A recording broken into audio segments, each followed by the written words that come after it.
They try to silence the truth we shout, but we're still here, we're still calling out. Corruption hides behind a badge of name. We light the fire, expose the shame. We're justice seekers, we'll fight the fight for every voice lost in the night.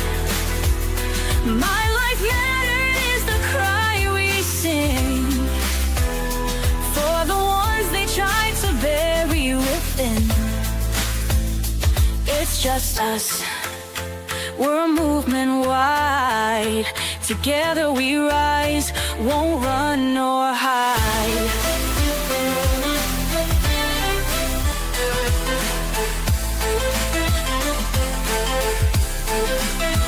The stories echo, the pain runs deep. For stolen lives we can't just weep. Elected power, but their hearts are cold. We'll bring the truth, let it be told. We're justice seekers, we'll fight the fight for every voice lost in the night. My life mattered is the cry we sing for the ones they tried to bury within. It's just us, we're a movement wide. Together we rise, won't run nor hide.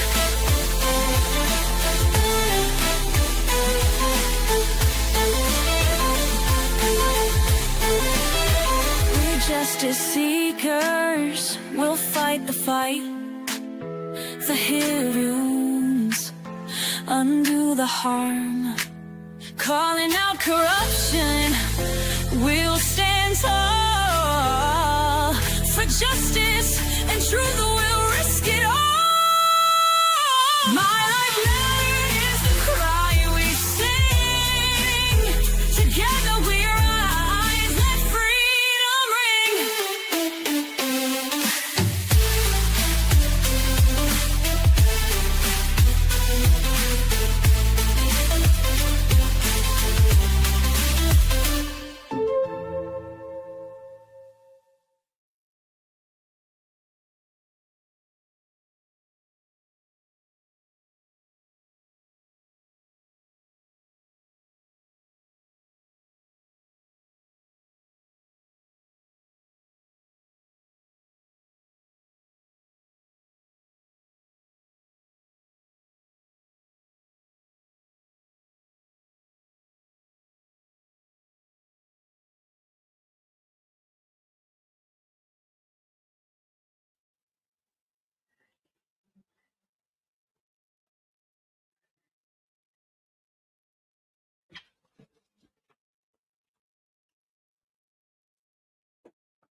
Hi, good evening, Justice Seekers, Social Change Warriors. Welcome to another episode of Thursday's Calling Out Corruption. I'm back with you, Catherine Felton Page, your host and founder of Social Change Warriors. So thank you so much for joining me again tonight, whether you're live with me and you're willing to participate in our friend zone and help me talk out these cases, give me ideas, suggestions, your feedback, your opinion. Welcome to the live friend zone tonight. And if you're on replay, I really thank you, because I do realize there's a lot going on right now. There's a lot of really important homicide cases happening in our country, some that aren't all into trial yet, but that are going on in the media as far as what's happening with their process of finding the person who unalived someone, or that person is in jail, but we're waiting for them to go to trial. There's just a lot going on in the world. And I know you have a lot of choices and not a lot of time on your hands. So I really appreciate that you come and check us out on the replay, and that you all care enough about people that you don't know, that have been taken from their loved ones. Now, many of the family members join me on my live streams because I actually work with the families in almost every case that I'm covering. There's a couple that I have yet to contact, but in most cases, if I'm live streaming about this person, I'm in contact with their family, either via email or they've come on and live streamed with us. And so, of course, they're going to be here. But for those of you that just care about justice and care about somebody being unalived by the hands of someone else, and their families are not getting justice, and you care about that, and you're willing to come to my live stream or anybody else's that's covering these very important women that we're going to be talking about tonight. Thank you. Thank you so much. I can guarantee you it means the world to their families that they are not forgotten, and that even though their cases are lingering and may even be going cold in some cases, we will forget about their family member. We'll continue to advocate and stand for them until they get their justice. And then they'll always be a member of our social change justice seekers family. We'll always speak on them. We'll always include them in our music, in our slideshows, because we were allowed to meet the family, and the family was kind enough to allow us to talk about their family members' tragic ending. So they'll always be with us. So I appreciate all of you. This has been a hard week. I did some extra digging into these 5 ladies' cases and found out extra things that I didn't know before, little things about their lives, their children, their the way they were before their sociopathic, domestic violence, narcissistic, either husbands, ex-husband, or boyfriend, fiance took their life from them. And I usually can hold it together pretty good, because that's why I do this. I have the ability to hold it together, to still have empathy for the family, but still be able to do this volunteer work, because if I crumble, if I fall, I can't stand. And then I can't stand for all of you, for the victims, for their families, and help you get justice. So I have this ability to have empathy, but to be able to keep going. But this week was extra hard. As most of you know, I have a ruptured disc in my back and a couple bulging that have gone more bulge than not. So I've been in excruciating pain. So sorry that we did not come on last night, but I just couldn't do it. So tonight I'm hanging on by a thread, but this was important for me to update you on these 5 women's lives, to let you know what's going on, and to remind you that we are advocating for them, because we have been busy with some of our other cases that are very much in the works on the ground in Florida. And so I'm trying to manage everybody and give everybody equal time, but we added a few new cases this month as well. So I just want everybody that we're advocating for to get as much equal time as possible. So I'm going to be right back. I have to go let my doggy in. I just got the signal. So stand by. I will be right with you.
Thank you very much for your patience. I am back.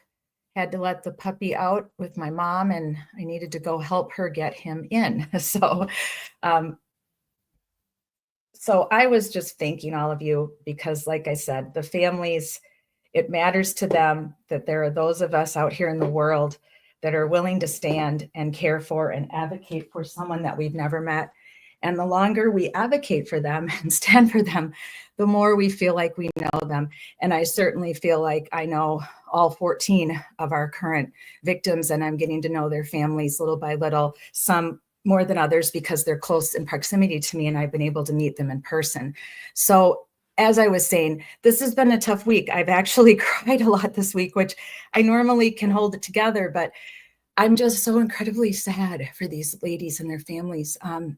Domestic violence is preventable. And if we're taught at a younger age that what the signs of it are, because it's been prevalent for so long, it's not like it's something new, guys. It's been around for a very long time. So if we could be taught in school or by our families what to look for and what we should do if we think a woman is in dire danger, or if we feel that there's maybe something going on at our neighbor's house every day that no one knows about, but that we might know about, or we may have seen the signs, a bruise here, sunglasses there, long sleeves, turtlenecks. I mean, there's so many signs of women that are being beat up every day or every other day or whenever the monster decides to come out.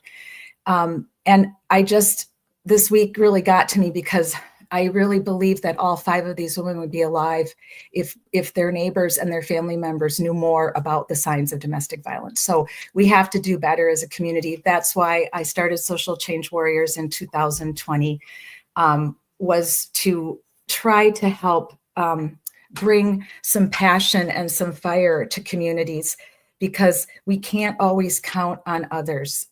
That's why we have our hashtag Just Us. It's in honor of my mom because she worked for the Justice Department for her whole career and helped solve a lot of really hard cases that weren't really solvable, or that I shouldn't say solvable.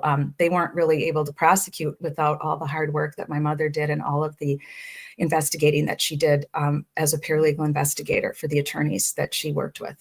So Just Us is our hashtag because it is just us a lot of the time. We can't always rely on police. We can't always rely on the government, and we can't always rely on even nonprofits because they're overdone. There's lots of times there's no room at the domestic violence shelters. There's no room at homeless shelters. Where are these ladies supposed to go? We ask the question a lot. We say, why didn't you just leave? Why did you stay with this man? Well, that's a loaded question. And if people could answer that quickly, we wouldn't have as many domestic violence deaths, which is 3 a day right now in our country. 3 women a day are being unalived by their partners. And that's just not acceptable anymore. We have to put a stop to that. So that's why Social Change Warriors was formed, to help communities to learn how to get together, bond together, and not stand for corruption in their police departments, not stand for unsolved homicides and unsolved domestic violence homicides where these men are walking free because they literally outsmart the cops. And that just can't happen anymore. We have to band together as a society, and we have to be able to stand for people and then help their families get justice. And the key, though, is we have to do prevention. We have to be able to call out what we see something, say something. It's very dangerous at times, but you can do it safely. There's ways you can do it safely. And this is what we have to teach people in our communities. So we are back tonight on Thursday. We are Wednesdays, Thursdays, and Fridays. Not always all 3, but usually 2 out of the 3 and always 1 out of the 3. So just look for us on Wednesdays, Thursdays, or Fridays on our YouTube channel. I usually put out on X, Twitter X, and on Facebook when we'll be live streaming. So you can always catch us if you want to catch us live, because I love it when you do. And I'm going to say hi to our live subscribers who are just wonderful. They come as often as they can, as often as they have time to stand for our victims and their families. So Wednesdays is our Angry Bitch Club night, when we're basically just unleashing. We're venting about the cases that we're standing for and covering. We're sharing ideas. We're sharing prevention. We can bitch about anything you want to on Wednesdays. You want to bitch about it, you can come on the platform. You can go in the chat box in the friend zone and bitch about it. You can call in if you want to call in. Wednesdays is just a free-for-all for all of us to unwind and unload. And then Thursdays is where we really dig into the cases and talk about them and the evidence. And if there is anything we want to go over as a group to try to help the family to get more advocacy, maybe catch something that the police missed, because no one's perfect. So the more eyes on a case that's unsolved, the better.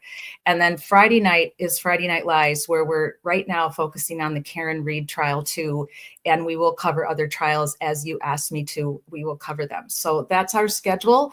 And I appreciate all of you that come live or come in the replay. It really means a lot to me and to all the families, because if they could say anything to you, in my opinion, they would say my life mattered. Because so often when someone is unalived and then their case isn't solved and it can go cold, and it's sad, but life has to go on in a lot of ways. It has to go on for the families. They have to grieve, but they have to move on. And there's no way to say that to someone. We can't say that to anyone. It's not our right. We can't say, move on, it's time to get over it. How many times have you all heard that when tragedies happen to you or when something bad happens to you and people just want to go to that catch-all? Well, you need to get over it. You need to move on with your life. Well, that is not an easy task. And it's certainly painful for families who did not get justice or who never found their loved one who was unalived and hidden from them by the abusive person. So I always feel that that's what they would say. So our hashtag for all of our victims is My Life Mattered. And that's why we have to do our best to advocate for them until they do get justice. So I saw this and I liked it because I used to be a police officer. So I'm for police. I'm pro police. I'm pro good police, but I'm absolutely against the dirty cops that we have out there. And they are in every department. There is not one department that doesn't have one or two, and you'll be fooling yourself. Those of you that want to give me that whole spiel that you give me sometimes on Twitter X and go after me that I'm against the police and you're not American if you're not for the police. Well, I'm for good police, and I'm also for good people. I'm not for liars. I'm not for murderers. I'm not for people that frame other people, right? None of us are. So, social workers are becoming more and more involved in police work because they can help the police understand the components of homicides that have to do with mental health, domestic violence, that they don't necessarily get enough training in. So they are now hiring social workers in many police departments around the country. And I found that to be very inspirational. I wish I was younger. I would go work at a police department as a social worker now because I have the knowledge for both. And that would have been a great job for me, but I can't. I'm retired for good and I have a body that proves it. So we won't be doing that. But I encourage anyone who has their master's degree in social work to consider this position. If you have an undergrad in social work, go for the master's, get that extra level that can really help you work on these kinds of cases with the police. So that's why I saw this and I wanted to share it tonight while we're talking. So I stand for victims of domestic violence. I think I'm going to have some type of a t-shirt made with our logo on, and we're not selling them for profit. They'll just be sold at the very cheapest that we can sell them so that we can pay the person who's going to make them for me. And if there is any left over, then that'll be divided amongst all of our current victims that we're standing for. But I'm going to try to work it out so that it's just cost only for the person that's making them for us. And I have a couple other t-shirt ideas too for the families that I'm working on, for when they're doing standouts or when they're doing any type of PR for their in the media or in their towns for the person that they're either looking for or that they're trying to get justice for. So hi everybody tonight in our friend zone. Thank you so much for coming. If you're here with me live, it's great to see you. Of course, Kathy, hi. Great to see you. Good evening, social change warriors. Kathy says, hello, my queen. My two martinis, my martini queenie and my queen olive, the two that go together. I love it. They're right next to each other. Hello, everyone. Made it. Great to see you as always. Hello, Bert. Welcome, my Florida friend. Great to see you. Yes, the pup knocks at the door. Cool. I knew it. I knew it. If Bert was here tonight, he'd have something to say about that. That was my dear mother who was gracious enough to take out my rowdy puppy for me so that I could get on the live stream, because he was sleeping, of course, ever so nicely. And then he woke up like at a 10 to 8 at my time. I'm still in Wisconsin. So hi, Shauna, greetings. Thanks for keeping me cheerful today, as well as you, Kathy. Thanks for cheering me up. I see the surgeon in the morning about my back. I'm very nervous, but I think I'm going to go home to Florida for a while. I go back and forth, as you guys know, so I can't stay in one place. I get antsy. So I'm going to have to go back to Florida with a very hurting ruptured disc. But if I have to have surgery, it's just going to have to wait, I think, a month or two. So welcome again to all of you chatting with me tonight. If you have any questions, please put them. I know this is a lot of information tonight. We may not get to all 5. We may have to continue next Thursday. And that's okay, because my back isn't the greatest. I don't know how long I can even be at this tonight, but I'm going to touch on all 5, but we may have to delve into all 5 a little bit tonight and then a little bit next Thursday. They all deserve it for sure. So anyway, just want to remind you that every 9 seconds, a woman is being beaten up, and that these are very solid statistics. I've read a lot of journal articles. I have been in and out of domestic violence shelters as a volunteer for many years. I can guarantee you that this is a solid statistic. I'm always checking it to see if it's changing, but every 9 seconds approximately. And that is just horrific. And that has to stop. We have to find a way to end this epidemic violence against women. It just can't stand.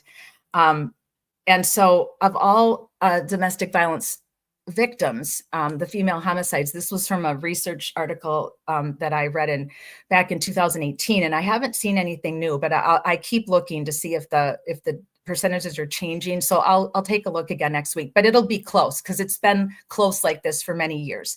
92% are killed by a man they knew. So it could have been an ex, a current, a friend, a stalker, but 92%. So, and women, most people, when they think, the M word, YouTube doesn't want us to use that anymore. But the M word, homicide, unaliving, you think it's probably equal between men or women, but it's not. So this statistic is very much crazy, because only a small percentage of women get unalived to begin with. It's mostly men who die at the hands of someone else in a violent way. So those women that do die in a violent way, 92%, they know the person. And 63% of that is by their current husband, current boyfriend, or former. Those are just staggering numbers. And I watched a podcast a couple months ago, and the gentleman said, he asked this man who was, I have to remember, I'll have to get it for you, but we'll have to play it maybe next Thursday. I have it saved. He's talking to a man, and he's asking him, can you tell me, who do you think is the most dangerous person for a woman to be around? And he said, oh, well, a stranger, because, we're always preaching, don't walk alone, don't walk at night by yourself, for sure. Always check your surroundings, carry mace, blah, blah, blah, right? But he said, well, no. He said, actually, that would be her husband. And the man's face just kind of went blank. And the fact that that's true, that's not fake news, guys, I'm telling you the truth. This is the truth. 63% by a current husband, boyfriend, or ex, and 92% by someone that they know. That those just can't stand. We have to find a way as a community to band together and to keep our eyes open for signs and symptoms of abuse, familial abuse, and domestic violence abuse with the husband or the boyfriend or the fiance. So I put together just a little deck for you tonight of our survivors. I'll just show them to you, and then I'll come back on screen, and we have a couple videos to look at, updates on what's going on. Our survivors you've met Hannah, you've met Levita, and you've met Sarah, who she goes by Angry Survivor. So right now we have 3 survivors that we're working with, as far as they come in for updates, they come in for advice. Hannah's been joining us quite a bit on Wednesdays, and and Levita joined us about a month ago, and Sarah's joined us a couple times, just giving their advice to the ladies out there that are still in situations that they can't get out of, that are very, very dangerous. So we love all three of you ladies, and we're so proud of you for what you've managed to survive and accomplish. And we only wish that our other ladies would have been able to get out. Like Levita says, get out, get free. And unfortunately, these ladies were not able to do that. So as you know, we've been advocating for Ellen Greenberg from out of Pennsylvania. In the middle, Suzanne Morphew, Colorado. And on the other end, dear Sandra Birchmore from Massachusetts. That has been our mission, to advocate for these three ladies. Now, these three ladies, now Suzanne Morphew was once in the category that we're speaking of tonight. The category that we're speaking of tonight is, where did you hide my body? And when do you plan on telling my family so they can give me my funeral? That's what I hope that they're all going into the dreams of these husbands and fiancés that unalived them, and that they don't sleep a wink at night. I want to believe that so bad, but with violent narcissists, they're sleeping just fine. And that's the part that makes me cry and gets me so revved up and worked up. But Ellen Greenberg, it was a different situation. So there's three ways typically that a man is going to unalive their spouse. And how that's going to go down is either they're going to frame them for their own death, which is the case of Ellen Greenberg on the left here. Dear, wonderful school teacher, amazing family. I've emailed with her mother. They are still fighting for justice for Ellen, and we'll update you on that. We've live streamed about Ellen a couple times, so she's in our library if you want to check that out if you don't know about her. Sandra Birchmore in Massachusetts. Many of you who follow the Karen Read trial know about Sandra Birchmore because of all the corruption with the police officers and the cover-up. She was also framed for her own death, and Ellen's is still standing. They have not overturned it. They have not changed it. It's despicable. And so I've lived about Ellen quite a bit. Sandra as well I don't believe they have officially overturned it yet. Mizzy was here with us a few weeks ago, and we're going to have her back again to update us on everything that's going on with Sandra.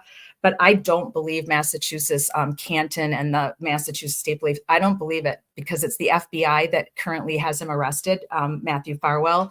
So, and he's of course he hasn't even pled yet. He hasn't even been, he's only been in court once since last August. So it's insane what's going on with that case right now too. So Sandra doesn't have justice yet, but we do have who we believe framed her for her own death arrested.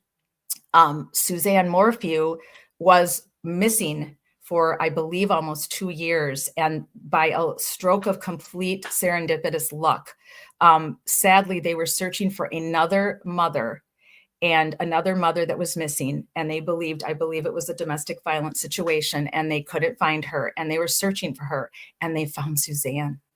And I can guarantee you, her husband never thought they'd find her. He put her so far away from their house, and he framed her to make it look like she went off on a bike ride and got eaten by a mountain lion. That's what he expected all of us to believe. And he was arrested once, but they let him go because they didn't have her body at that point, and they didn't feel they had enough evidence to take it to a trial. But obviously in Massachusetts, maybe if she lived there, because they took Karen Read to trial with hardly any evidence, and that's a sham and a travesty that we'll be speaking about again tomorrow night. But in Colorado, they actually have scruples and morals and ethics, and they let him go because they did not have enough to take him to trial. And that's how it works in our country. So Suzanne Morphew has been found, but she does not have justice yet. So we'll be speaking more in greater detail about these three ladies as we gain more knowledge as to what's going on in their cases. But the ladies that we're speaking about tonight, this is Ellen. We'll run through this really quick. She was unalived by who I believe, and thousands of others believe, was her fiance. And her parents have fought heroically for her since 2011 to have her case reopened. Well, it was ruled it was a homicide by the coroner in the beginning, and then 3 months later, after these mysterious meetings that the coroner was having with the Philadelphia Police Department, suddenly it's an unaliving of herself. 20 stab wounds, 10 to the front, 10 to the back, plus a gash on her head. And that's what stood. That is what has stood. And her fiance went on to marry someone else, have a child with someone else, have a career. And by all the evidence, by everything I've read, in my opinion, this is a domestic violence homicide case, 100%. I believe that was Suzanne Morphew as well, out of Colorado. Suzanne has been gone now since 2020. And Barry, her husband, was arrested in 2021, and then they dismissed the charges and released him a year later in April of 2022. He was out on bail that whole time, but they never took the case to court. So he, right now, there's no news. So they have a Facebook page, Justice for Suzanne Morphew. And when we talk about Suzanne and Ellen and Sandra again, I'll make sure and share all of their connections on Facebook and Twitter with you guys. So there's a lot more to that case, obviously, than meets the eye as well. So Sandra Birchmore, if you were with me a few weeks ago, you met Mizzy, who has been her #1 advocate with Sandra's cousin and many other Stoughton neighbors and community members standing for Sandra. They never believed ever for 1 minute that Sandra took her own life. Those that knew her, and Mizzy didn't know her, but Mizzy believed in what she was reading, and she didn't feel the evidence added up at all. And she was absolutely right. And because Massachusetts State Police and Canton and Stoughton Police were obviously doing nothing about this. And honest to God, if John O'Keefe had not passed away, in some ways, I believe John O'Keefe is Sandra Birchmore's angel. Because if he hadn't passed away, I don't think anybody would have ever done anything about this poor girl. I think she would have been left to be ruled an unaliving of herself, and nothing would have happened. But I don't know, because Mizzy is a voice to be reckoned with, and she's a strong personality. So I think she would have kept pushing and pushing and pushing with all their standouts and advocacy for dear Sandra. So we will definitely update you more on what's going on with the Farwell twins. And it was just Sandra's birthday. So happily heavenly birthday to you, Sandra. And rest in peace, you and your dear baby. Not much unlike if all of you followed the Scott Peterson case out of California, when he unalived Laci Peterson and she was pregnant as well. It's actually it's actually a very dangerous time for women, is when they're pregnant. That sounds insane, I know, but it is a very dangerous time for women. So yes, Olive, she says, I'm so impressed with what Mizzy has done for a young girl that she didn't even know. But listen, guys, you're here with me on Thursdays, Fridays, some Wednesdays, and you don't know these people either. A lot of you don't know any of our victims. I didn't know any of our victims before I met their families and started advocating for them. So please take that to yourself as well. Mizzy is amazing. Absolutely, what she's done for advocacy in Stoughton, Massachusetts, and for Canton, because Canton is where Sandra was living, and that's where she was found. Shauna says, very strange about Farwell. You think a deal. Yeah, I don't know what to think. I mean, nobody's talking. It's super quiet. There's nobody saying a freaking word about it. So I don't know. I'm not really sure what to make of it at all. So it's very disturbing, though, very disturbing to me that it's taking this long for him to even have a status. Like, he's had like one status hearing, and many of them have been canceled. And yeah, it's just terrible. So yeah, Shauna says, Mizzy is amazing. Yes, Mizzy, we love you. If you're watching, great job on your standout for Sandra, and happy birthday to Sandra and everything that you're doing to keep her memory alive.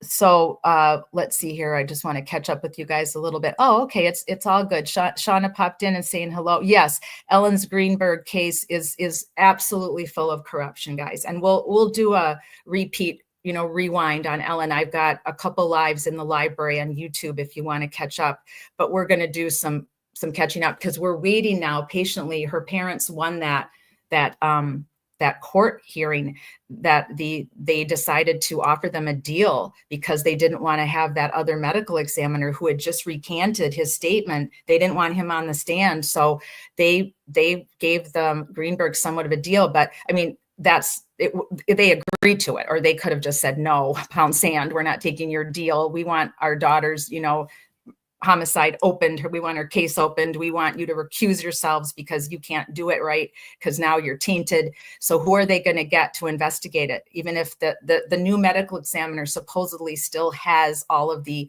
evidence and still hasn't made a ruling if they're overturning unaliving to homicide. And I'll tell you, if they don't, there's going to have to be a big standout in Philadelphia for Ellen Greenberg and her parents. Absolutely has to be. Thank you, Amber E. Justice for Suzanne. Yes, and let us know, because we have two Suzannes. We have Suzanne Morphew and Suzanne Clark Simpson, and we're getting to her here in a minute. So thank you so much. And the Commonwealth hasn't even charged Farwell yet. Thank you. That's exactly only the FBI. He's only been arrested by the feds, right? So how is that even possible? Why isn't the Commonwealth charging him? What are they waiting for? I mean, it's just despicable. And his twin brother is living his best life somewhere out west as a National Guardsman, I believe. I mean, I'm going to find out more from Mizzy when we're going to have her back.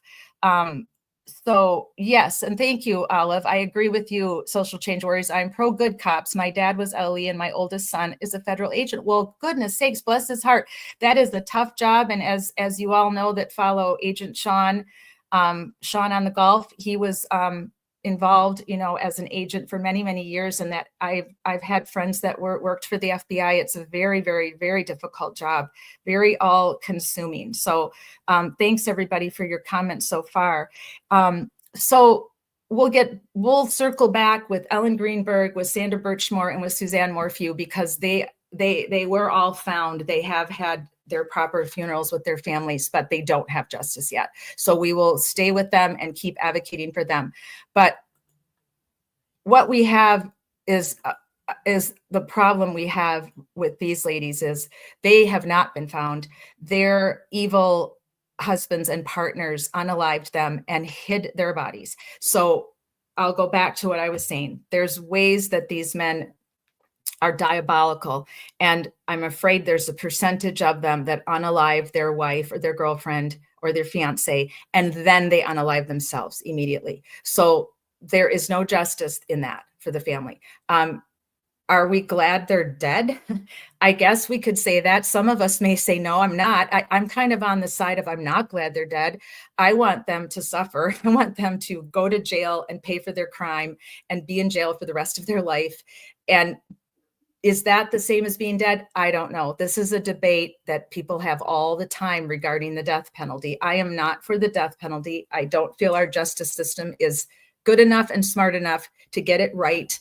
Even one person dying at the hands of the death penalty who didn't do it is too many for me. But that's my opinion. You are absolutely allowed to have your own, and I understand why you would. And if I was the mother or the family member of someone who was homicide murdered, sorry, YouTube, M-word, I may feel that way. I may say, I want the death penalty, but I can't say that now because that's thankfully never happened to me. And I understand why you might feel that way if it happened to you. But I am for conviction and jail time, big time. But that's a debate. Jennifer Farborough-Doulos, she was the inspiration, to be honest with you, for me to live stream. Because Social Change Warriors was doing pre-recorded, we were doing conferences, we were doing meetings with a lot of other social workers, working on social work issues together, having big webinars together. And I was so touched when I heard about Jennifer's story and how upsetting it was to me that her coward husband unalived himself and didn't even leave a note to tell the family where she was. He left a note defending his girlfriend, Michelle Triconis, claiming that she knew nothing about it and that don't arrest her, don't do anything to her. But yet he left his 5 children with no knowledge of where he put their mother. To me, that is the evilest of evil. And I started advocating for her, for anybody that might have seen anything or might have seen photos in his truck. There's lots of surveillance footage of him, which is why they should have never let him out on bail. That was a huge mistake by the system to let him out on bail when they had all that evidence that they had against him. It was so much.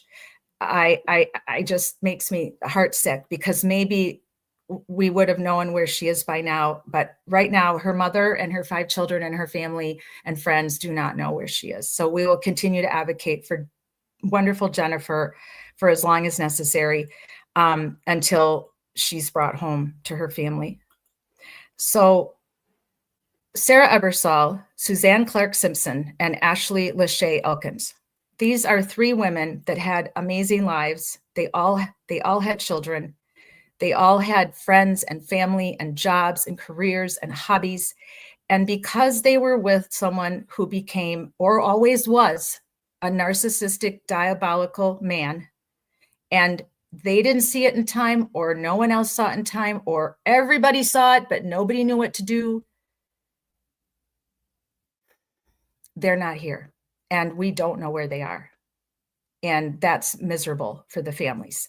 And thank you, Queen Olive. Yes, they should have never let Fotis Dulos out of jail. That was an absolute crime. And who's paying for that? Nobody but the family. Nobody but the family pays for these colossal mistakes that are made in the system. And it's maddening and sickening. And I really would like to see a law named after Jennifer.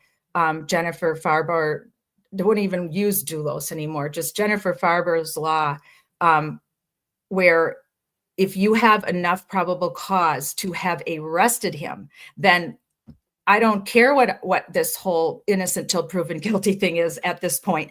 Don't let him out. Keep him in jail. What if he would have taken the kids with him? Like that, oh, what was that? Help me out, you guys. This was like 20 years ago now, maybe 15. The guy out in Oregon or Washington, and they let him out of jail, and the wife was still missing, and he was the #1 suspect, and he unalived his children with him. He blew up the house with the social worker standing in the front yard. I mean, this is serious business with these characters. They are not safe. They are dangerous.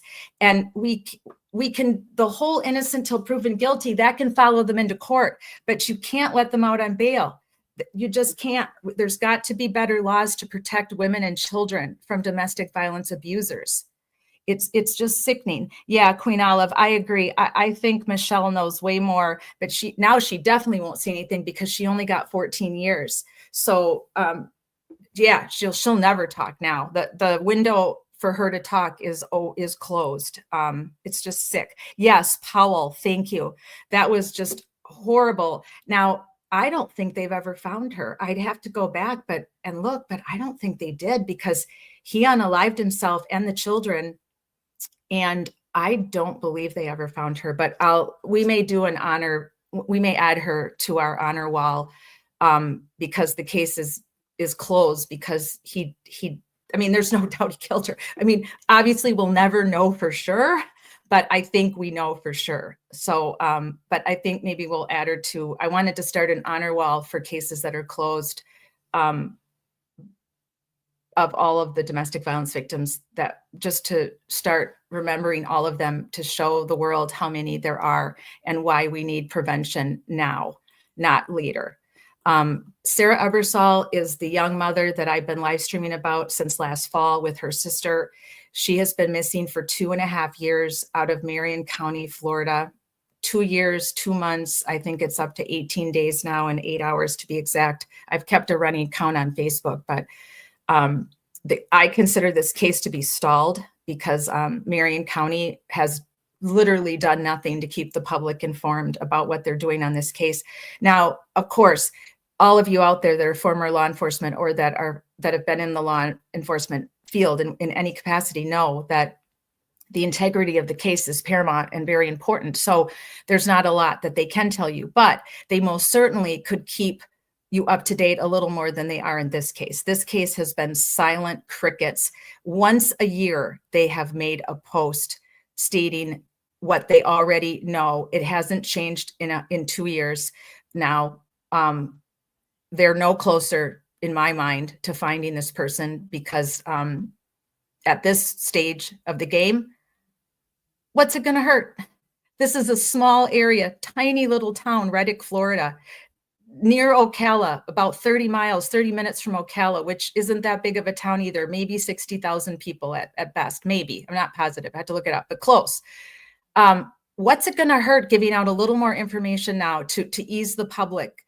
I don't understand it. I've tried. I've spoken with detective. I've spoken with the two sergeants. They tell me a little bit, but I can't share it because I told them I wouldn't. But at least they did that for me to ease my mind a little bit, because I was getting very concerned for Michelle's safety and even possibly for my safety, because one of the people that I believe is a suspect, I believe is dangerous.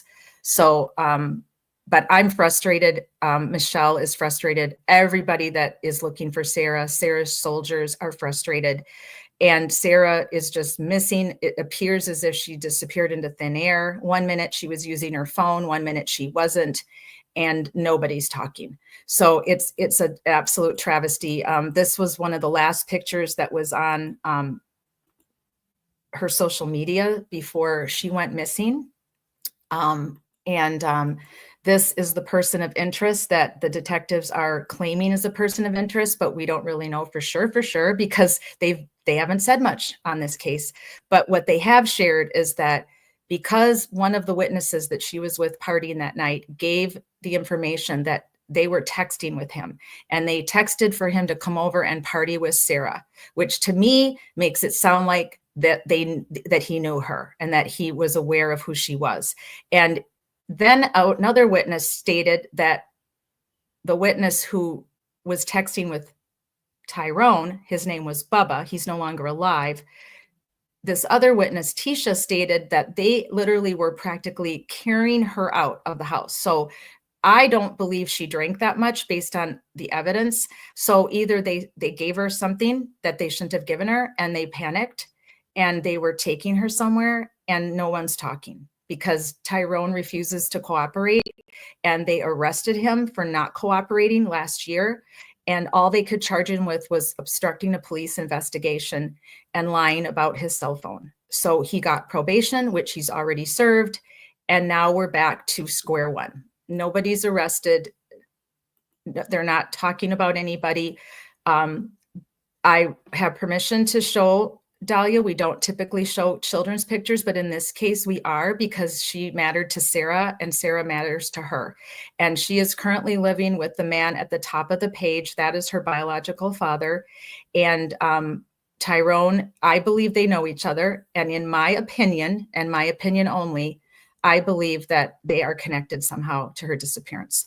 And I pray every day that the police are truly working on this, and that the reason they're not being more forthcoming with anything that they're working on, or how they're, or just any type of like encouragement that they're getting somewhere, that we're working on this. It's all we hear is it's an open, active case. And that's all Michelle and her family get to know. So my hope is that they are going to figure this out, because this isn't really rocket science. This is a small area. They know where she was at 4 a.m. They know where she wasn't anymore the next day. And only 2 people had any type of connection to her that could lead to something nefarious happening to her. And that's the people that were in the house that night, because they were all partying. And I'm concerned that they gave her drugs and she died. And then they put her somewhere. They hit her. They panicked and hit her. Or the father of her child, who has a history of domestic abuse, finally snapped and did something. So there's only 2 choices here, because Sarah didn't walk off into the night by herself at 4 a.m. There's no way she did that. So that is frustrating for everyone that's involved, for the family, for especially her sister, who works tirelessly to get justice for her. So we're going to keep on advocating for you, Sarah. We're going to find you. Hopefully your daughter will prove that she is safe. We don't know that right now, because we don't know for sure who unalived Sarah. So if we don't know for sure who unalived Sarah, then it's possible that the person the child is with did that. And then that's not safe. That's not a safe place for that child. And then then action has to be taken for Sarah. Now, some of you may have already known about Suzanne Clark Simpson. We have shown her photo many times on Social Change Warriors. We have not done a full live show yet because I like to get permission from the family before I do a full live show. That's why Suzanne Morphew and Suzanne Clark Simpson have not had their own full live shows yet, because I am just of the ethical practice that if I can get a hold of a cousin, a sister, a brother, the head of a Facebook page, anybody that can say to me, you have permission to live stream about our person, because I know the media does it. They'll put you out there. If they feel that you're going to get them the clicks and the likes and the views, they'll put your face. They don't ask the family's permission, but I'm not media. I'm not famous. I'm just one person trying to advocate for those that have been unalived and deserve justice. So I've been waiting to get some type of go ahead from anybody that is related to Suzanne or is friends with her. So I've put out some feelers out there. I put out some asks. I've joined the Facebook page. And so I'm going to give you the gist of the information that I know. And then once I get that type of go ahead, I will do a full live stream on Suzanne Clark Simpson. So she has been missing now. Well, let me go through the rest of these and then we'll come back to Suzanne. So Ashley Lachey Elkins. The story is the same here. This is a domestic violence situation with an ex-boyfriend who obviously had a grudge or a axe to grind with Ashley and didn't know how to use his words. And they had enough evidence. They were able to arrest him, but he is not talking, obviously, because his lawyer's telling him not to talk. I believe he's pled not guilty. I've reached out as well to this family for permission because I want to give you more information about Ashley, but she is presumed to be not alive, according to the police. They've been forthcoming that they have enough evidence that they feel points to her old boyfriend unaliving her. And he is in custody. So it's a very sad, horrible time for her family because they don't have her, they can't grieve her and have a funeral. So we will give you more information about Ashley. I'm hoping to hear back from someone in the family. This was her fiance. I mean, I saw other pictures of them where they look happy, everything looks great. And you have to say to yourself, how does it go here? How does it go from a happy couple, and especially in the cases of the married couples where they've gotten married, they've had children, they're living together, and then how does it go to the husband becoming so dark and so violent that he would unalive his own wife or his own fiance? It's just hard to wrap your head around. It's hard to fathom. But that is what happened to Ashley, they do believe. And so that is at least one case where he is in the custody of law enforcement. So like I was saying at the beginning, I'll circle back. There's the way that Fotis Doulos took himself out, which was by unaliving himself, because he didn't want to go to jail. He didn't want to stay in jail and have that, he just couldn't take that. So he had to take himself out and not leave a note, except for defending his girlfriend, Michelle Troconis. He did that much, did not tell the family. So Jennifer Doulos is still missing, and we don't know if she'll ever be found. Then you have Suzanne Morphew, who was missing, but they have found her now. Suzanne Clark Simpson, missing. Her husband is in jail, and I'm going to go back and give you more information on Suzanne because we haven't been able to do a full live on her yet, and I want to give you at least more information. And then you have, Ellen Greenberg, of course, was unalived, but that still ruled an unaliving of herself because she was framed. And this is how these guys get away with it, and how they stay out in the public and they marry and have other girlfriends. They marry and have other wives because they hide the body of their loved one. It's so despicable. And it's not like we can cheer and have a party when the person who unalives someone just turns himself in. And we don't want to do that either because it's horrible. They've killed someone, they've killed their wife or their girlfriend, but at least they had the moral courage to walk into a police department and turn themselves in and take responsibility and not even go to a trial and admit what they did and tell the family where she is.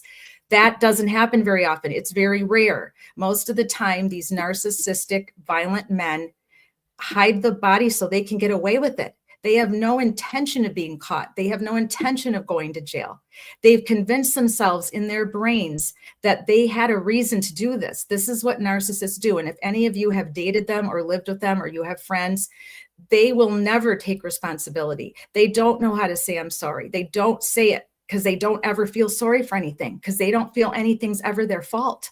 They're very dangerous people to be living with and be married with. And you have to know that and understand it. It can turn to violence at any time. They may just be verbally aggressive towards you. They may just be verbally nasty to you, but it will slowly turn. It will slowly turn to pushing, shoving, posturing you, putting their body up against you and getting in your face and yelling at you. That's what posturing is. Nobody should ever do that to you. We all deserve our personal space, even if we're married and we're having an argument or a disagreement with our spouse. But they slowly work themselves up to touching you physically. It could be a slap, a kick, a shove you into something. Oh, I didn't mean to do that. Oh, yeah, forget it. I'm sorry. I didn't mean to do that. But they won't say, I'm sorry, actually. No, they won't, because they don't. They'll love bomb you. That's what they do. They love bomb you instead of saying they're sorry. They just love bomb you for a few days. And then they convince you that everything's going to be okay. And then they're right back in it again, right back into the negativity, the name calling, shaming you, body shaming you, calling you a bad parent, calling you a bad cook. The house is dirty. I mean, you name it, they'll do it and they'll say it. And so those guys can lead, they can escalate. They can escalate to a snap moment, which is what I think happened to Suzanne, both Morphew and Suzanne Clark Simpson. I think both of them were in a domestic violence situation for a long time, whether it was just yelling and shouting and verbal, and then it snapped and went to death, or it was they were getting hit or punched or kicked and we didn't know, and no one knew about it because they didn't tell anybody, because it's embarrassing. Nobody wants to admit to their family or their loved ones that they're being beat up or being put down daily by the person that they married, that they have a wedding album with, that they had a reception with, that they've had children with, that you go to parties with. So I want to show you a clip of Suzanne Clark Simpson's mom, and I feel so for her, and it's heartbreaking to me. But I want to bring that up for you. So let me roll back here to Suzanne Clark Simpson. San Antonio, Texas. They were living in a suburb of San Antonio, Texas. So let me catch up a little bit with you guys in the chat. Yeah, Queen Olive says, I think Michelle Traconis knows more. Yeah, we talked about that. She does, and we'll go back over that one at some point as well, because I want to keep advocating for Jennifer Doulos, for somebody to know something or to say something so that she can be found.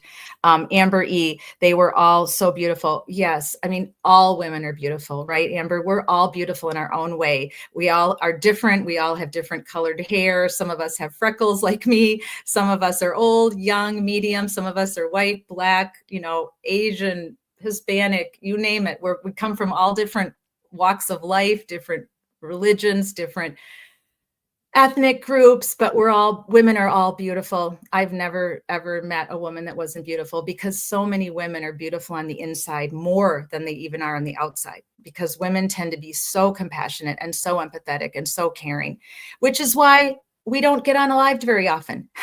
we just don't, because we don't tend to get into altercations that would cause us to be unalived, where men do. So men get in bar fights 99% more times.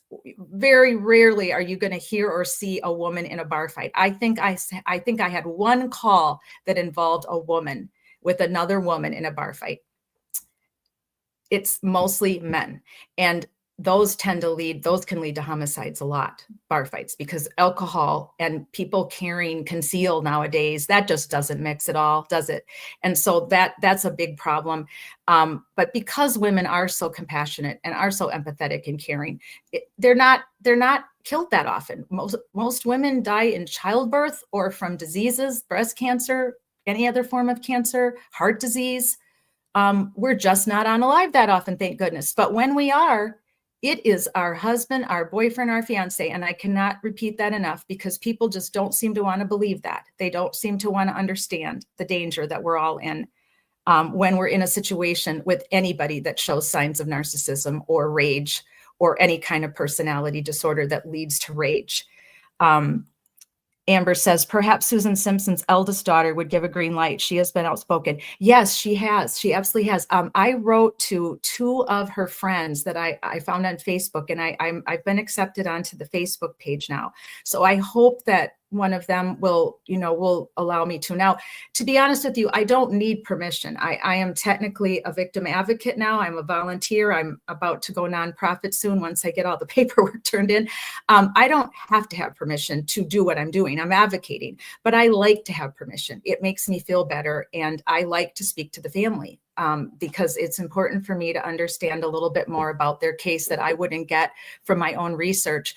I wouldn't know half of what I know if it wasn't for Michelle and I talking almost every day on the phone regarding Sarah, and Kara and I talk on the phone almost every day regarding Jason Veach and his injustice and his current closed homicide. If you want to catch up on Jason Veach, they're all in our Social Change Warriors library. Just click on the live tab and just arrow down and you'll see Jason Veach. It's a very disturbing case out of Volusia County, my county, where I am part-time in Florida. So we have some updates on that too. Kara and I will live stream next week. There's some good updates, there's some bad updates, but we have updates. So we haven't been live now in about a month on Jason because everything's just kind of simmering, and there's lawsuit involved now, thank goodness. And there's a mini documentary that my creative director and I are working on. So we have a lot going on for Jason. So we'll update you all next week on Jason. So thanks, everybody.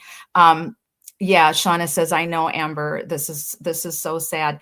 And they both wanted to end the relationship, a very dangerous time. Yes, Amber, see, that being pregnant and telling the other person that you want to end the relationship is the most dangerous time for the woman. There is no more dangerous time.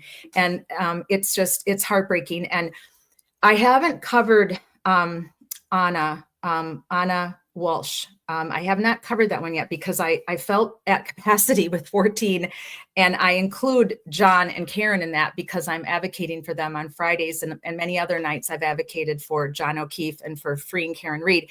And those of you that are with me tonight, you don't have to agree with me on that one, by the way. That's okay. That's a tough case. And most people are very hard and heavy on what side of the aisle they land on this one, because it's sort of, there's really no gray zone. Either you believe she hit him with her car or you don't believe she hit him with her car.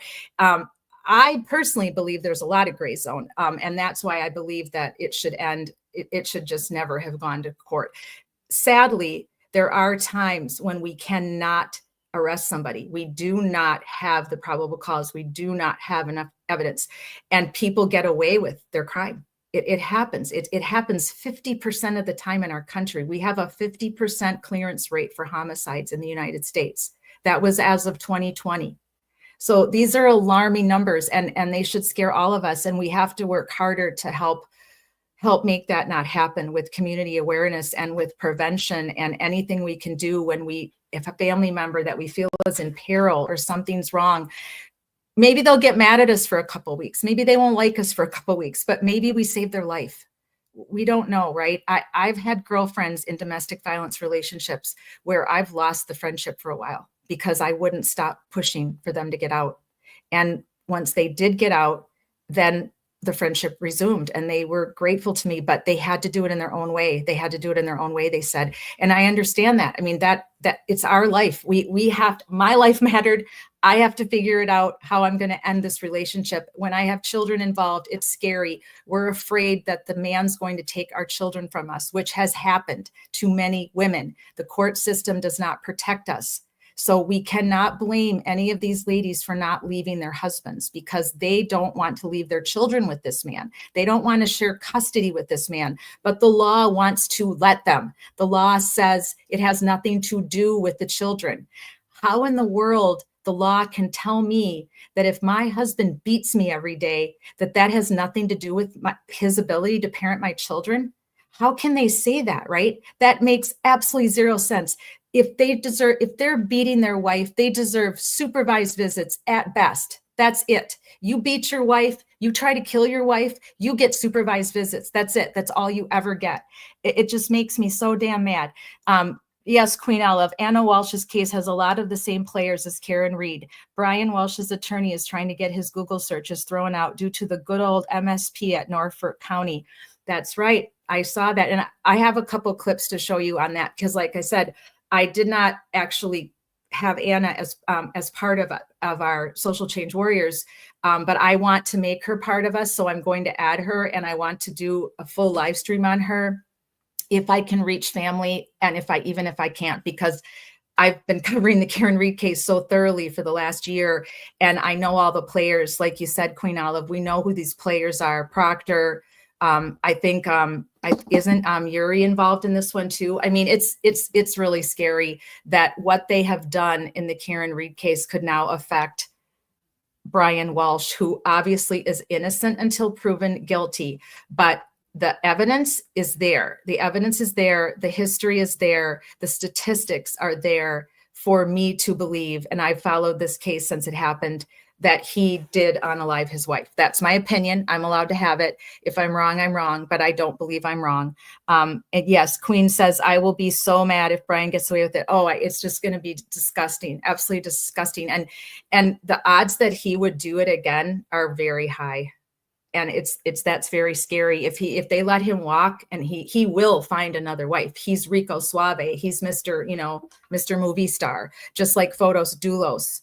All these guys, they present to the world a successful, I'm with it, I'm together, I'm a good dresser, I'm a good man, I'm a good father. But then as soon as that door slams, they're beating their wives. They're calling their wives names. They're putting their wives down. It's just horrific. It's absolutely horrific. Yeah, Queen says, in my opinion too. Yeah, it's terrible. So I want to show you a clip of a very brave lady. Suzanne Clark Simpson's mother allowed herself to be interviewed. Now, I have my own ethical concerns about this, so I don't think I'm going to show the whole thing. If you want to watch it yourself, I'll put the link in the replay. I don't want to show the whole thing. I feel that the San Antonio media, I'm just going to click on present screen and start sharing my screen here in a second. I believe that the San Antonio media was off base here. I mean, I understand if they wanted to talk to her, and she was willing. I mean, it sounds like she wanted to talk to them. So I understand that. And I guess I can be okay with that to a point.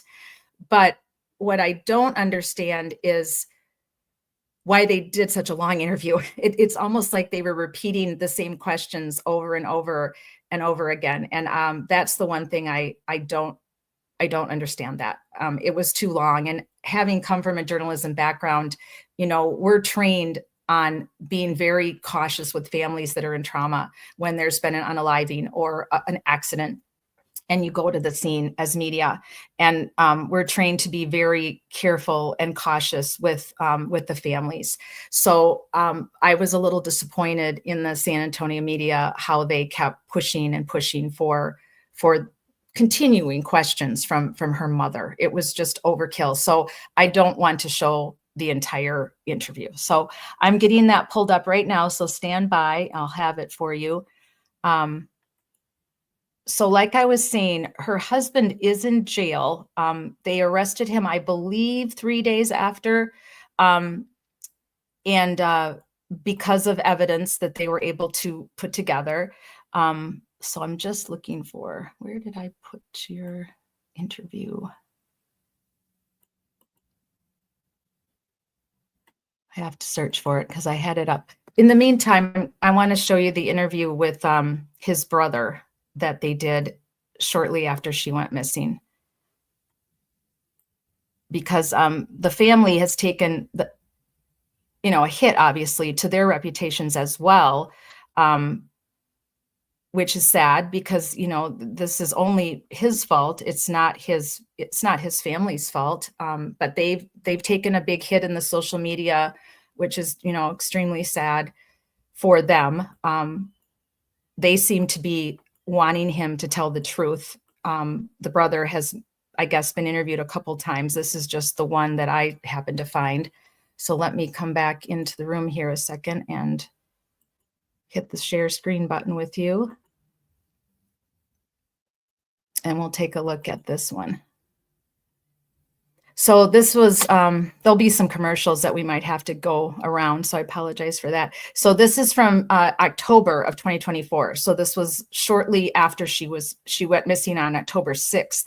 So this is shortly thereafter that the brother made a statement to law enforcement. So let me see if I can get this to pull up for you. And if somebody in the chat you can let me know. I'm going to make it bigger for you too. You can let me know if when it comes on, just somebody types it, you can hear it. Because sometimes I never know when I'm in this tech room where I can't see you, if it's playing where you can hear it or not. So we'll get the ads.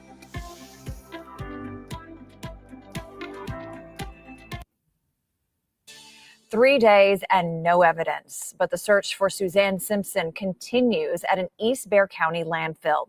The Almost Park mother of four disappeared more than a week ago after police say her husband, Brad Simpson, assaulted her. KENS 5 reporter Megan Reyna has been following the story from the very beginning. She joins us live outside Almost Park Police headquarters. Megan, what else are you learning tonight? Well, EC's a DPS spokesperson tonight really confirmed what we learned from the police chief here yesterday, that there is key evidence leading them to that landfill and that it's crucial they continue to search it. It's a grueling and tedious search, crews digging up piles and piles of trash and using rakes to try and find any evidence of Suzanne Simpson. The missing Almost Park mother of four was last seen the night of October 6th near her home. Wednesday marked the second full day of this search effort at this East Bexar County landfill. This time, 25 cadets from the Bexar County Sheriff's Office joined in. Meanwhile, San Antonio Police confirmed one of its CSI units is now assisting at the scene. And while Wednesday's search came up short, a DPS spokesperson said in a statement, based on data received, not searching this landfill was not an option. Suzanne's husband, Brad Simpson, who is accused of assaulting her before she went missing, has been sitting in the Bexar County Jail since last Wednesday.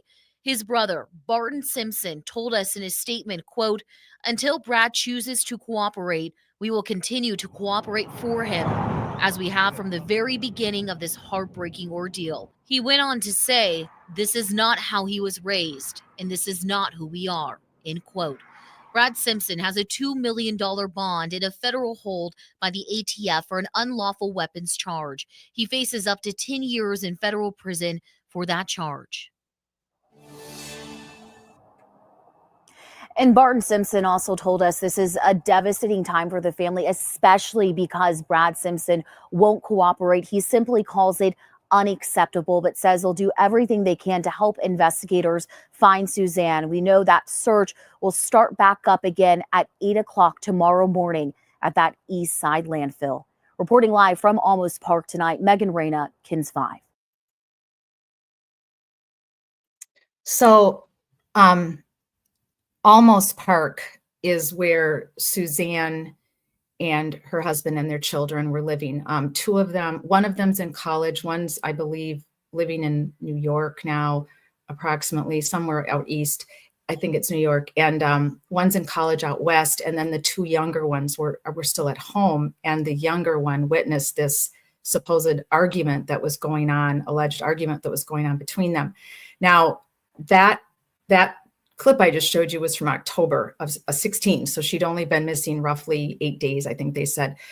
They did not find her. They continued to search the landfill, but it was, I'll have to confirm this for you when we do our full live on her. It was confirmed, I believe, that tip was bad, that was a bad tip after all. Because later on, when they originally arrested him, they only arrested him for domestic violence. And then the weapons charge, the ATF got him on the weapons charge. So that's how they were able to hold him with no bond. He wasn't being charged with Suzanne's death at that point. They didn't have any evidence for that. But then later they were able to get evidence. And when we put together, I will put together the piece that will show you step by step what's happened in the last like 6 months. They were able to then issue the warrant for his arrest for her homicide, for her M word, murder. We're not allowed to say that on YouTube. Don't know why. But I'm not monetized, so they can't really do anything to me. but I'm trying to respect them. But I do want to write to them and ask them why I can't say that word. It's so annoying. That's what he did to her. So we think, allegedly, right? There was more evidence found. One of his friends was found to be hiding something for him.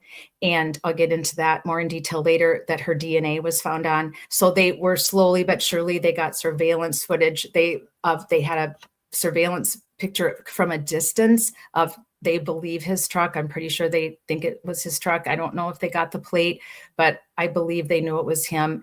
And it had garbage bags in it, something bulky under a blue tarp, as it was described. And that, all of that is what they used to charge him with her unaliving. So he is still in jail. His court date, I believe, is in October, possibly, but I don't think we have one yet. I'll tell you more about that once I put together a full hour on the life and the death of Suzanne Clark Simpson. But it's an absolute tragedy for the family, because there were signs and symptoms. Now, what happened is they were arguing. They went to a party at the clubhouse in their neighborhood. It's probably a golfing community, would be my guess, or a golf clubhouse possibly. And they were arguing there. So people saw them, and they found out later, and I believe it was the daughter, the 5-year-old or the 6-year-old, that said that her parents were arguing. And then a neighbor saw them arguing out in front of the house and saw them like struggling. And I'm sure he maybe didn't know what to do, or didn't know what should I get involved? I mean, we can't blame the neighbor, because a lot of people are, by the way, on social media. They have ripped this neighbor to shreds, upside and down the other. And then he like grabbed her and took her off into the woods that are by their house. And then he said he heard a scream. And then supposedly he came down. And by the time he came down, because he's in a fourplex across the street from these woods and their house. And by the time he came down from his second level of this fourplex, he didn't see anything. And so I think the problem that people have with it is that I don't believe he immediately called the police. I don't think he called the police till he heard that she was missing. And so that obviously was a huge time that could have been used to possibly find her. Or even if he would have called the police immediately, they might have stopped it. You don't know for sure, but they might have been able to get there in time. So that, I feel bad for this person, because they witnessed something. They probably didn't know what they should do or not do. But they have cooperated fully with the police, and I would assume will be called as a witness when and if he does go to trial. He's trying to get out of going to trial, by the way, and I'll tell you about that in a minute. All of these snakes, domestic violence abusers, like I said, they will never, ever admit what they did. Very rare. They usually either unalive themselves, or they hide the body so they can't be charged and never prosecuted, or they frame the person so they can't be charged and never prosecuted, and they get away with it. And it happens all the time. Sandra Birchmore would have never, this would not be where it is right now if it wasn't for the federal, because Massachusetts has still not charged him. Why? We don't know. And it was a cover up. There's got to be some more people going to jail, because he did not do that on his own. He did not cover that crime up and frame Sandra Birchmore by himself. There's no way that happened. So it's just beyond words, right? It's despicable. And why these women aren't getting justice and why it takes so long is horrible. But the law is the law, and the way that our country is, we stand on innocent until proven guilty. And we would want that. Like, if you're Karen Reed, you absolutely want that, because you've been framed. But if you're a victim of domestic violence and you obviously know your husband did it, you're dead, you watched him do it to you, your family knows they did it, the evidence points to them doing it, but not enough to arrest them, not enough to take them to trial. It's gut-wrenching and horrible. So we have to keep standing. We have to keep standing for these ladies. Okay, let me go back up and see what else I can show you. I have a few more clips that help you understand what's all happening with Suzanne.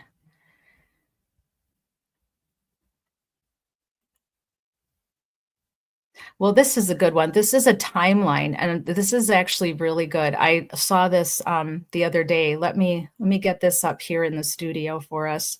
This is a really good timeline.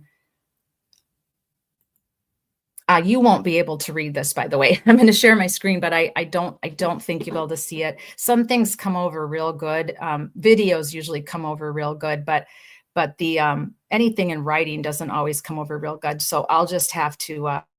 I'll have to. Let's see. Oh, maybe we do have audio on this one. Let's see if I can. I read it earlier, and I did not think we were going to get audio with this one, but I think we might. It's kind of taking a while to download, so give me a second here. Let's give it a shot. See if we can get audio on this. Managing your money should be simple. At First Mark, it's our priority to give you the tools to make it happen. Usually the skip button comes up. And easy money transfers, even to other I'm financial not getting a institutions. skip button on this one for some reason. Nothing. I still owe you for half a mom's gift. Done. Our app will also track I've and seen too categorize many your commercials in spending my life. I don't have patience for them anymore. Yes. I barely have patience for the For all Super your Bowl financial commercials. first and every step along the way. 62 years Make on your this mark planet. at That's First a lot of commercials when you watch TV, right? Today marks 1 month since a mother from Almost Park disappeared. And over the last 30 days, Suzanne Simpson's husband has been jailed, but not charged with her disappearance. Several local and state law enforcement agencies have searched for Suzanne Simpson, from the couple's home in Almost Park to a landfill miles away in Southeast Bexar County. To understand the entire story, though, we have to go back to October 6th, the last time that Suzanne Simpson was seen. Suzanne Simpson and her husband, Brad Simpson, attended a private party at the Argyle, a dinner club in Alamo Heights, on the evening of October 6th. The pair were seen fighting at that party and returned to their Almost Park home later that night. An affidavit shows a neighbor of the couple saw and heard the Simpsons get into a fight sometime between 10 and 11. The same neighbor says they saw Suzanne and Brad walk away from their home. Moments later, screams heard, and Brad Simpson came back to the home, got in his truck, and left. That is the last time Suzanne Simpson was seen. 3 days later, Brad Simpson is arrested and charged with assault, family violence, and unlawful restraint in Kendall County. This after Simpson himself reported his wife missing to police on October 7th. In the same time frame, police had searched the Simpson home and the woods near their house in Almost Park. Police say Simpson eventually became uncooperative in the investigation, which prompted the warrant for his arrest. Then on Friday, October 11th, federal authorities placed a retainer on Brad Simpson to keep him in jail. This motion used when a federal agency wants to keep an inmate in custody. Days later, on October 15th, Brad Simpson is hit with a new federal illegal gun charge. Investigators say this short-barreled rifle belonged to Brad. It was also not registered. This charge also related to the federal hold that kept Brad Simpson in jail. And sometime between October 11th and October 14th, investigators zeroed in on a Southeast Bexar County landfill in hopes of finding evidence that could lead them to finding Suzanne. After days of searching, the multi-agency search at that landfill concluded on October 17th with no evidence found. A few days passed, and then on October 21st, a business associate of Brad was arrested and charged with helping Brad Simpson hide a gun around the time Suzanne was last seen. James Val Cotter's formal charges say he tampered with evidence with the intent to impair an investigation. Cotter remains in jail on $1 million bond, something his attorneys are trying to reverse. The very next day, Brad Simpson was given 2 more charges: tampering, fabricating physical evidence with intent to impair, as well as an illegal weapons charge. His total bond amount right now is still $3 million. He's still behind bars with his associate, Cotter. And then you have Suzanne Simpson's family. Over the last few weeks, we've gotten statements and heard from some of them. The most notable, Brad Simpson's brother, Barton. He once posted on social media that his brother will not cooperate with the investigation. And just this morning, Suzanne's 20-year-old daughter speaking out against domestic violence on her own social media accounts, saying in part, quote, Suzanne Simpson was a victim of abuse and a victim of this community. Beyond being a victim, she was a phenomenal mother, hardworking, driven, loving, and kind, end quote. If you or someone you know is suffering from domestic violence, just know there is help out there. There are so many resources available to protect you and other people from domestic violence, and you can find those resources on our website, ksat.com. You can also scan that QR code. And of course, if you or someone you know knows anything about this case, let authorities know. So, wow, right? I mean, this guy is a sociopath. So he's got a buddy of his covering for him, hiding a weapon. I mean, how much more do you need, right?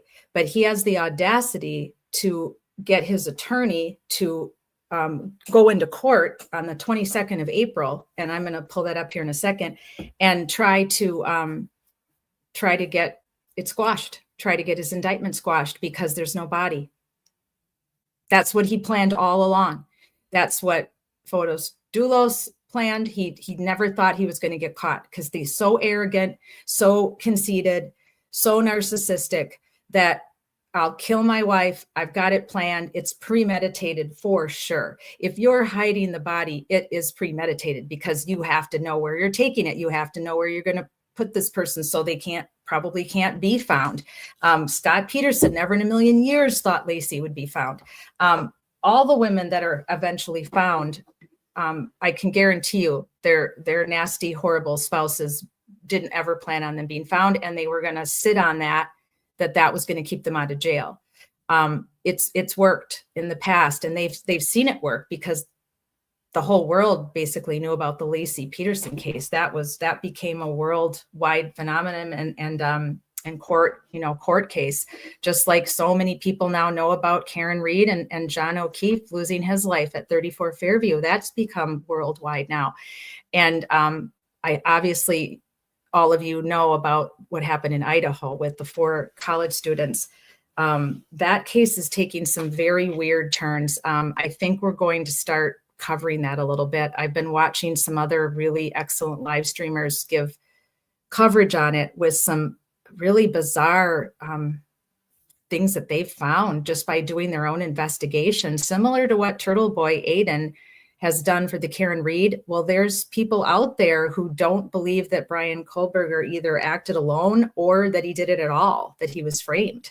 And, of course, there's the outcry from the people that do believe he did it because 4 young college students were slaughtered in that house. It's despicable. No one really knew how bad it was until it started coming out, how bad it really, really was. And it's almost too bad to even discuss or talk about. I don't think I'll go there when we do have a live show about it, but it's a case that's going to become, I think, very much in the public out there in the media, obviously, and probably become an everyday watch for a lot of people because of the stakes of getting justice for these 4 young students. But I have to say, the live streamers that I've watched, they are putting up some really compelling evidence that there was more than just one person that had to have done this, that the timing of it was such that I don't personally ever believed that he did it alone because the injuries and the extent of the injuries and 4 people in that short of a time span just never added up for me. And the whole situation with the 2 roommates that survived that were never even touched, and no EMS, no 911 call till 11 o'clock noon after they called their sorority friends and their fraternity friends. I mean, there's just so much about this case, guys, that is so bizarre. And then you've got a father who had some drug charges. You've got a mother of one of the victims who was in jail, who was actually dealing drugs. That would have been Xana's mother. It's kind of bizarre. And there's a lot of allegations going on about the drug cartel in Idaho and police being involved. It could get very, very ugly before it even gets to the date of the trial, I'm afraid. And so, but we all know now, those of us that have followed this Karen Reed case and have seen how dirty this is and how many levels. And I'm always amazed by people that'll tweet me or they'll get on my social media and say, well, you're an ex-cop. How do you believe that 20 people are involved in a cover-up? I'm like, do you know what a cover-up is? Do you get it? Do you know what corruption is and a cover-up? It doesn't involve one person. ever, and it very rarely involves 2 people. It usually involves 5 to 10 people minimum. And it can be as many as are involved because of the circumstances of what happened. So yes, of course, you can have a lot of people involved in a cover up. It isn't that hard for that to happen. And it happens a lot. So we'll see. I mean, this is very disturbing what's going on in Canton. And most of you know that come to Friday Night Lies, my opinion of it is I really do believe that John stumbled onto something that he wasn't supposed to know. I don't know if it had to do with Sandra Birchmore or if it had to do with trafficking. I just believe that the Alberts wanted to have a chat with him. And I think it was always planned that they were going to have a chat. I just don't think it was planned that he was going to be unalived. I think they were going to chat him up, and it went too far. So that's my opinion and my opinion only. But I felt that way from the beginning, that John, working where he worked, Boston police, working where he worked in the crimes against children, I just have a feeling that he found something out that maybe he wasn't supposed to find out. Because trust me, when there's crime and corruption in a police department, it's that blue line, and it shouldn't be there ever. They should never protect each other. If a cop has gone dirty and has gone bad, he's got to go. If he's got to get arrested, if he's done something arrestable, or if he's just done something unethical, he needs to get fired ASAP. And I say he, because most of the time it's the guys. It's very rare that, first of all, women cops are still in the minority big time.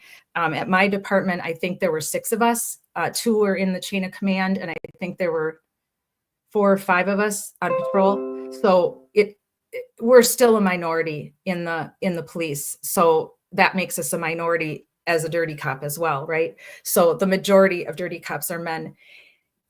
And I'm not saying there aren't any women, but there are, but not as many. And all we can do about it is call out corruption on Thursday nights. That's what we're trying to do. Ed Byers did it in Indiana. So if he can do it in Indiana, you guys can keep doing it in Canton and Stoughton and Philadelphia, where Ellen Greenberg's case is for sure involving corruption. And there's a lot of rumors swirling with Suzanne Clark Simpson too. And if you read what her daughter said, that kind of put chills up my back. Did you guys catch what she said? Where she said she's a victim of her community. Now, that's pretty telling, because this is, I believe, the oldest daughter that's making these comments, doesn't live there anymore, but was raised there.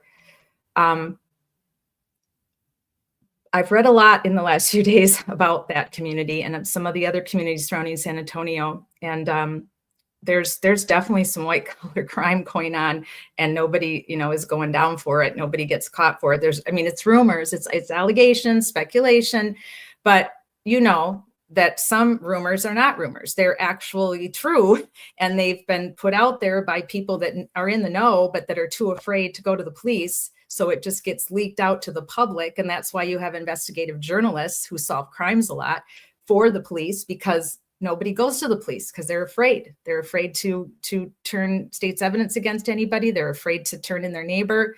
They're afraid to get involved. It's scary. It's scary to get involved with bad people. Anybody who's willing to commit a crime, whether it's white collar or a homicide, they are bad, scary people, and they are capable of anything at any time. And you always have to remember that if you're getting involved on an advocacy level, we always have to be very cautious and very careful. Let me go over and say hi to y'all and check in the chat here for a second and see what you guys all got going on. Let's see here. So Queen Olive says, at Amber, at Shauna, I'm worried about Walsh case too. They must not realize the damage they are doing in their persecution of Karen to the real case. Yeah, I'm very worried too, you guys. And I'm going to do a little bit more research on Anna, and I'll put together a live show for Anna. So we'll just do an hour. We'll do an hour for Anna, and we'll do an hour for Suzanne. So we'll do the 2 of them together, because there's so much more information that I have to put up in a slide deck to give you photos and links that we need to get to interviews and such. Now, Queen Alice says, I think the unaliving wasn't planned. Yeah, of John O'Keefe. Right. No, it wasn't. I'm sure of it. I mean, Brian Albert is a tough guy and he gets in fights, he loses his temper, but I don't think he's like a cold-blooded killer. I don't think so. But I think it was an accident, and the framing was also accidental. I said this a few weeks back, and I'm sure some of you will disagree with me, but in some ways, Karen helped frame herself by calling who she called. Of all the people for her to call, why didn't she call someone else, right? Why would you call? Didn't Karen already have a clue that Jen McCabe wasn't her biggest fan? And didn't she have a clue that Carrie probably wasn't her biggest fan? I mean, neither one of these women knew each other, but they didn't really like Karen. And why didn't they like Karen? Because they were jealous, because women can be bitches, which is why we have the Angry Bitch Club on Wednesdays. So we can bitch and we can talk about things and we can call people out. Well, Carrie and Jen have obviously their bitch side, and they didn't like Karen. They were jealous of her. There'd be no other reason not to like her. I mean, maybe someone's not your cup of tea, but you don't literally not like that person. They're just not for you. You don't have a personality. I'm not for everybody. There's introverts that probably couldn't stay in a room with me for 5 seconds. I know some of my own friends don't want to stay in rooms with me for 5 seconds because I love to tell stories and I love to talk about true crime and all my cases. And I'm not everybody's cup of tea, but to say you don't like somebody is a whole different stretch, right? But I don't think it wasn't that Karen and Carrie didn't like Karen. They just were jealous of her because she was John's girlfriend. And I think they both had, probably healthy crushes on him. I don't believe anything else than that. Now, a lot of rumors and circulating, who knows? But I think it was a healthy jealousy in the sense that they both had little crushes on John, and John was their guy. And now all of a sudden Karen comes in out of the blue, having been his old girlfriend from the past. And now suddenly he's not paying as much attention to his girlfriends. And this kind of weird triangle thing happens all the time with friends of the opposite sex who end up getting married or who end up having a girlfriend or a boyfriend. This happens all the time. You've seen it. You've been part of it. It's just part of human. We're human. We're all human. But I really don't understand completely why she chose to call those two people. Like, I don't know. What do you guys think? Like, why didn't she call John's other good friend who was on the stand that broke down and really got me this time around? He was much stronger last trial. Help me, guys. Can't remember his name right now, but he broke down, and that was sad. That was tough to watch. Why didn't she call any of John's guy friends? I don't know. I know those were the two women that were helping him take care of the kids. And obviously Jen was the one who invited them to the party. So I sort of get why she called her, but two of the worst people you could possibly call, and she called them both. I just don't know. What do you think, Bert? Shauna, you're so funny. You're cracking me up, Shauna. Thanks, Queen. The Queen and I agree. We agree. Shauna says, I love it when she writes it this way. I am surprised. She was even worried knowing his history. But besides that, calling those two was not the best choice. I would have been screaming, what the heck did you guys do after I dropped my boyfriend off at your party, right? Like, so it's just so many bizarre. Yeah, Shauna says, dropped him off. I would have flipped out at 34. Exactly. Amber says, I don't think she remembered the address. She hadn't been there before, and she knew Jen. Oh, yes, Amber, you're right. I forgot about that. She probably wouldn't have. And if they didn't put it into the GPS on her car, if they were just going by Jen's directions, because they called her back, or she called John, or John called her, remember? And that was the whole go by Bella's house and turn here thing. That's how poor Bella, I mean, who is going to bring a child's name into this, people, right? Like, what an idiot are you, Jen? I mean, the fact that they allowed that, they could have not done that. They could have just said an old friend of John's house. They didn't have to use Jen's exact words, Bella's house. Why would you bring a child's name into a murder trial? I just find that to be despicable that they did that. But there's so much despicable about Canton and all these people. It's just insane. What does Bert say? Oh, all I know is I did not do it. Exactly, Bert. I know I didn't do it. I know Shauna didn't do it. Amber, Kathy Coppins, Julie, all of our queen, all of our regular subscribers who come every Wednesday, Thursday, Friday. We know we didn't do it. We weren't there, but it is scary to me. Bridging into tomorrow night a little bit, it is scary to me that we are possibly never going to ever know for sure, right? Because we are taking Karen's word for it if we believe she didn't hit him, and we're relying on science, and we're relying on the medical examiner telling us, couldn't give a cause. Yes, it's possible that it could have been a head injury from a fall backwards after being punched in the face, where that's how he got the cut above the eye and the cut on the nose. Yes, it's possible this could have happened. Yes, it's possible, right? That's what we're hearing. It's possible that this could happen. It's possible that that could happen. So far, we have sat through 4 weeks of trial. And we know if you're the jury and you did not watch this case, and you told the truth when they put you through your jury stuff, right? To put you on the jury, that you don't know a damn thing about this case, that you didn't watch the first trial, you have to be so freaking confused right now, because it's been like a game of ping pong between Hank and the defense, right? You hit the ball on the corner, you get a score. Then I come up and I hit the ball in the corner and I get a score. It's just back and forth and back and forth. Now, the antis think that Karen is dead in the water, that she's going to jail, this time for premeditated even. I mean, some of the antis are out there going off the chain. Like, anybody that would even remotely think that it was premeditated, that's ridiculous. There's no way that Karen premeditated to run over her boyfriend that night. That's utterly insane. If you're leaning on that, you really need to stay away from true crime. You just need to get the heck out of true crime, because if you're going to lean on Karen Reed purposely running over her boyfriend, planning it in advance, that is utterly ridiculous. There is zero evidence to that. You can bring up their squabbling and their fighting, and you can call the Aruba girls back to the stand and let them embarrass themselves. You can do all that.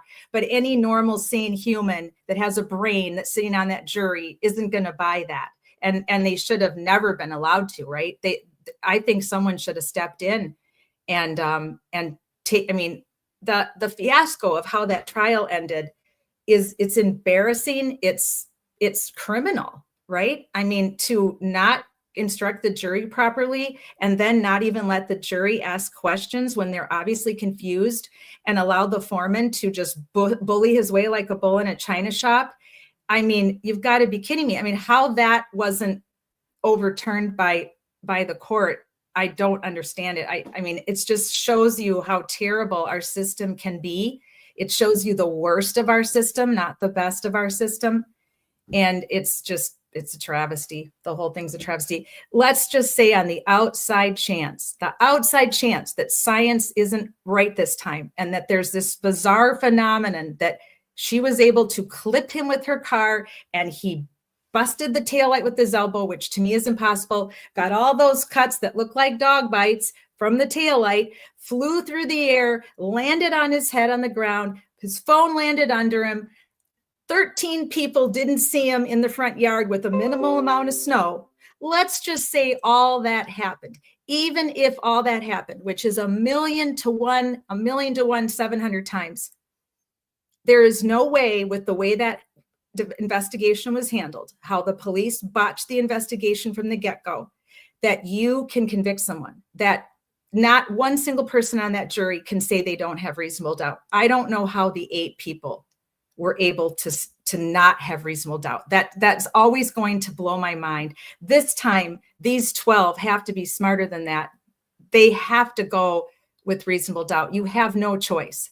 There is no choice. Whether she hit him or she didn't hit him, the reasonable doubt is so heavy that in our country, that is it. And in Massachusetts, it's to a moral certainty. You have that extra caveat in Massachusetts. There's no way that 12 intelligent people should be able to say Karen Reed hit him with her car accidentally or on purpose. No reasonable doubt, to a moral certainty. No, there's just no way that can happen. Now, worst case scenario, there's another hung jury, which would just be a nightmare of epic proportions. I don't know what you guys think, but that would be horrible. Let's flip over here and see what you're saying. Shauna, I'm hearing GS has slowed up the outside audio. You can hear her telling you can hear her telling JM to Google what? How long to die in the cold? Oh my God, when did that come out? Uh-oh, breaking news. I need a cocktail. All right.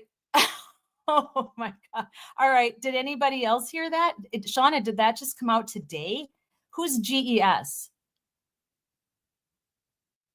Has slowed up the outside audio. You can hear her telling JM to Google how long to die in the cold. So of course they are all going crazy. I did not know that.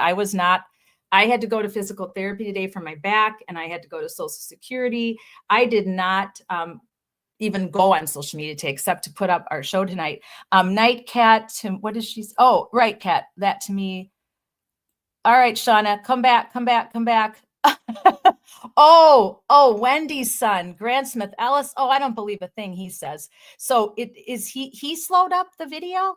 Oh, we got to find this for tomorrow night. All right, I'll get on it, guys. Me or Julie will get on it. We will find this, and we will obviously now be talking about this tomorrow night. Oh, shoot. Now am I going to go to sleep, Shauna?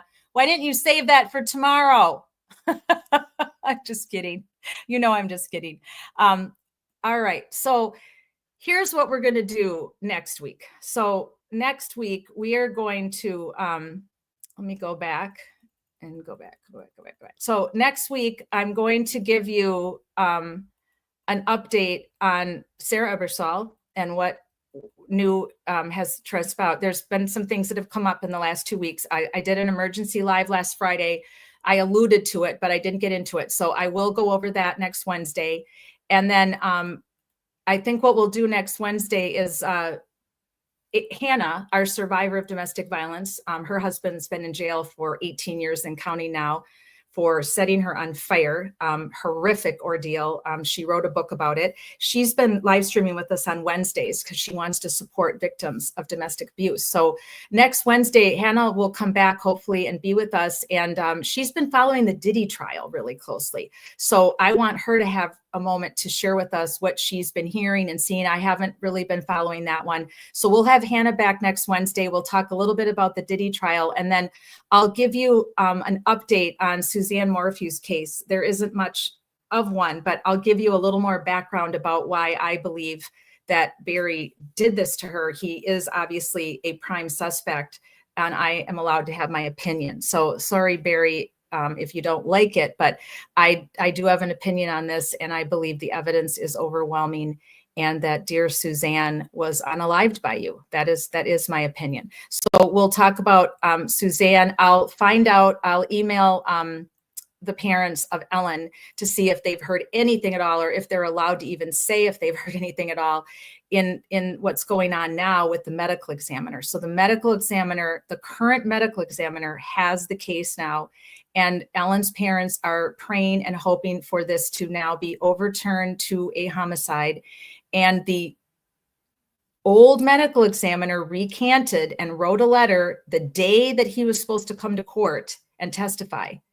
If that doesn't tell you something, I don't know what does. So I think Sam Goldberg better get ready, because if this case gets turned over to a homicide, he is absolutely should have been and will always be the number one suspect in her 20 stab wounds. So we'll give you an update on all three of these ladies who have been found and who did get a proper funeral, but do not have justice as of yet. So we'll do a update on all three of them either Wednesday or Thursday, depending on who I have as a guest. And then we will also do a more in-depth look at Suzanne Clark Simpson, more than what we were able to do tonight, because there's more to talk about, and possibly even be able to reach out to one of her family members. That's what we'll cover next week. We'll finish up more in depth of all the ladies that we talked about tonight, and continue to advocate for them. And Laci, I'll look up and see when the next court hearing is for her old boyfriend, so I can keep track of that for you. I'm still kind of hoping maybe he'll just plead and tell us where she is. I really hope so. I mean, sometimes they do show remorse. Sometimes they do admit what they did. And it's just rare. It's just rare because they're hiding their bodies for a reason. They're hiding their bodies to get away with it.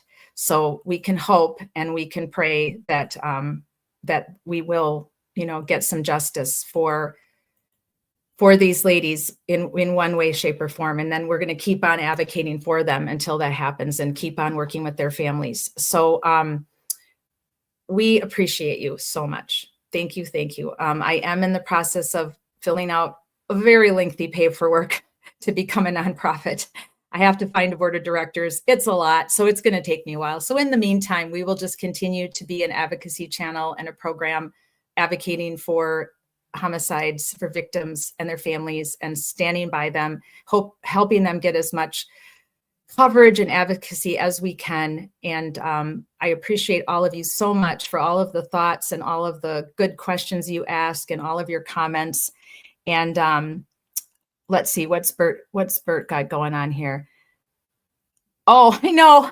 I don't want to look up Grant either, Bert. I'm with you all the way. I give Julie so much credit because she's like our spy. She's willing to go in the attic and watch them, Jennifer Koppendorfer and Kate Peters and Attic Man. She's willing to go in there and watch them. I lose my mind if I go in there. Kathy Coppens knows I get so upset and mad. I have to go for a walk and take my dog and go for a walk because where is my dog? Oh, there he is. He's sleeping. I can't handle it. I can't handle the hate. I can't handle the just the crazy comments. It just makes no sense to me. So, and then of course, Grant is a whole nother, not a spy. Oh, there you are. I knew if I called you a spy, you'd come in the chat box. I knew it. There's our Julie. I had a feeling. Yes, she is not a spy. She is balanced. She is balancing the information on both sides of the aisle for Karen Reed and justice for John O'Keefe. But because of the way, like I said, this case went down, there is no justice for John because you can't convict someone on this kind of evidence. You can't convict someone on a police department that botched the investigation from the second they arrived. And that's how the law works. That's how it is set up to protect us from being falsely arrested or falsely accused or not having proper evidence to take it to trial. Like I said, that's why Barry was released, even though the evidence points to Barry. Sorry, Barry, but the evidence points to you. You had a tranquilizer gun. Your wife went missing. You lied. You were seen carrying trash bags too. See, here's something weird, you guys. This is scary, threading weird. All of these men that unalived their wives, they were all seen on surveillance cameras with garbage bags in their vehicles, in their trucks, all of them. But that, again, that's not enough to arrest them because they didn't get to see what was in those garbage bags. They didn't retrieve those garbage bags. They couldn't test them for DNA, with the exception of, I believe, Photos Doulos, which is, I think, how they were able to arrest him before he unalived himself and they let him out on bail. But in Barry's case, no, they only had an empty shell from a tranquilizer gun was in the dryer.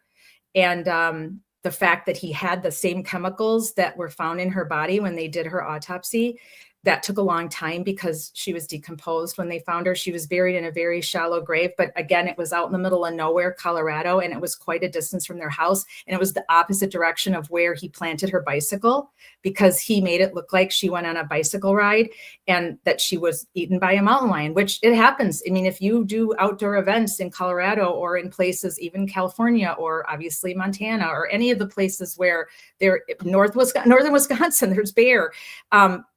Things happen. So all of these nefarious, narcissistic men who unalived their wives and hid their bodies premeditated it.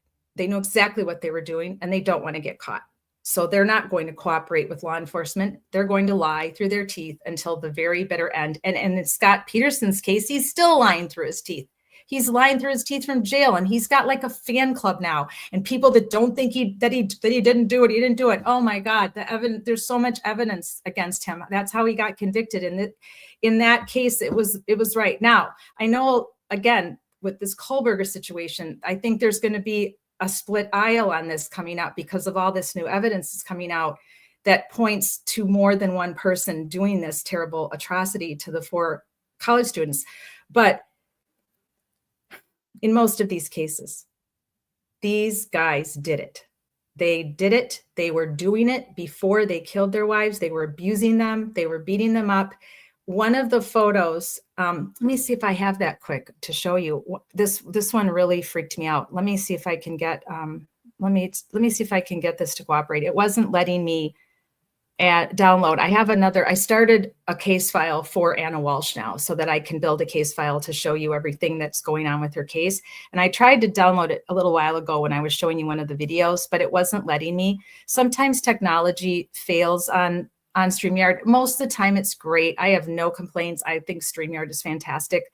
But every once in a while when I try to share the slides, they won't let me upload them. Or if I try to show a video to you, it won't show. So there's little things that happen from time to time with StreamYard, but it's very intermittent and it's not a big problem. When I email them, they always get right back to me. But I started a case file on Anna Walsh and I have a photo of her. I'm trying to find it. Let's see, where would I put that? I just found it today and it really gave me the chills when I saw it. And it was definitely her trying to call out that there was something going on in her family that was not good. And I give her credit for doing it. But like I said, I think I'm going to be able to upload it. Let's see. Oh, it's processing. It says processing. Let's cross our fingers. If it won't come up, I'll show it to you next week. It's eerie. And I'm just heartsick for all of these women and I want justice for them. I want the right person to be arrested though. So we still have to make sure.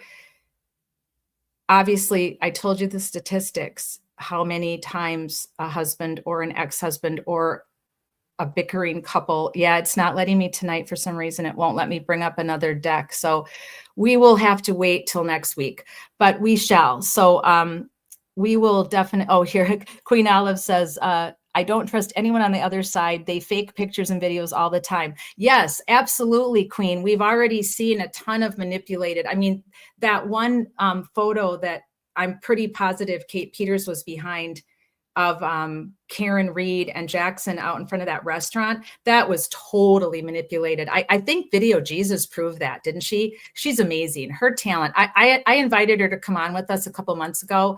Maybe she'll consider it. I know she's really busy. And then she just took a lot of heat from people, which was to me absurd.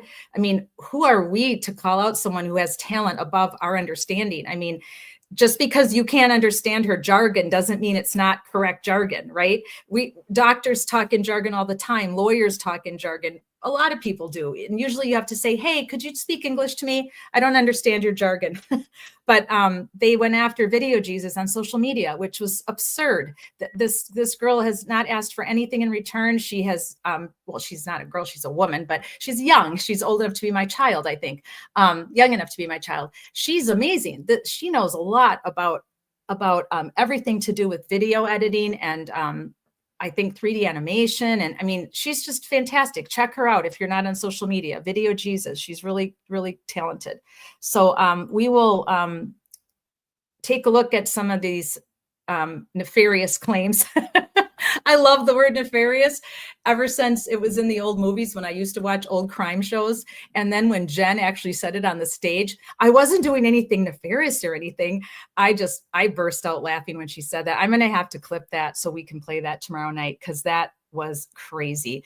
All right, guys. So what we're going to do then is next week on Wednesday and Thursday, we will share the nights with these ladies and give a little bit more in depth and a little bit more videos for you to see, so we can get a true picture of what we believe happened to them.